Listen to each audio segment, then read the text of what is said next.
మనచ వాచ కర్మేన నేను లెక్కర్ జోలికి ఎప్పుడు పోలేదు. లెక్క ఇస్తే నాకు సంబంధం లేదు. నేను 7వ తరగతి చదివేటప్పుడే మా నాన్న తాగుడు వల్ల మా అమ్మ ఆత్మహత్య చేసుకున్న నాకెళ్ళి నా కళ్ళతో చూశాను. అదే తాగుడు మానలేక మా నాన్న చనిపోయాడు. అదే తాగుడుతో నా తమ్ముడు చనిపోయాడు. నా కుటుంబంలో అలా జరిగిన తర్వాత ఈ రోజు వరకు నేను లిక్కర్ జోలికి వెళ్ళలేదు. లిక్కర్ని ద్వేషిస్తాను. లిక్కర్ జోలికి వెళ్ళాను. కేసులు పెట్టచ్చు, అరెస్టులు చేయొచ్చు. నేను దానికి బాధపడడం లేదు. నేను చిన్నప్పటి నుంచి ఏదైతే దేశించానో అందులో అరెస్ట్ చేయడం బాగా చేసింది. ఇంకోటి చెప్తున్నా, ఈరోజు పత్రికల్లో కూడా ఏదంటే అది రాస్తున్నారు. విచక్షణ వివేకం లేకుండా అసత్యాలు రాస్తున్నారు, దుర్మార్గంగా రాస్తున్నారు. ఒక్కతర మనసాక్షి అడగమని చెప్పండి.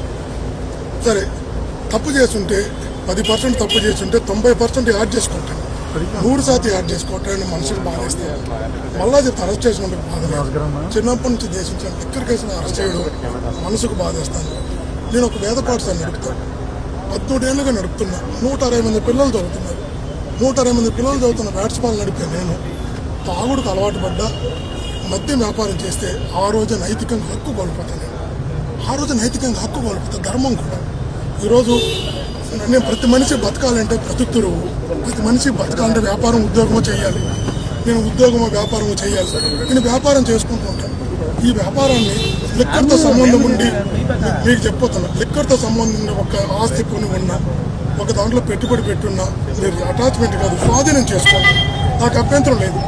కానీ లిక్కర్తో సంబంధం లేకుండా మా బ్రతుకుతురు మీద కొడుతున్నారు, కడుపు మీద కొడుతున్నారు. సంబంధం లేని లిక్కర్తో సంబంధం నా బ్రతుకుతురు మీద కొడుతున్నారు. ఇది మనసుకు బాధేస్తుంది. కానీ దేవుడు ఉన్నాడు. అల్టిమేట్గా గాడ్ ఈజ్ గ్రేట్. అల్టిమేట్గా నేచర్ ఈజ్ సుప్రీం. నేను నమ్ముతాను. నేను మనస్ఫూర్తిగా నమ్ముతాను.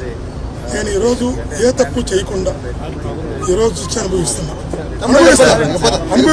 దేవుడు ఉన్నాడు. న్యాయం ముందు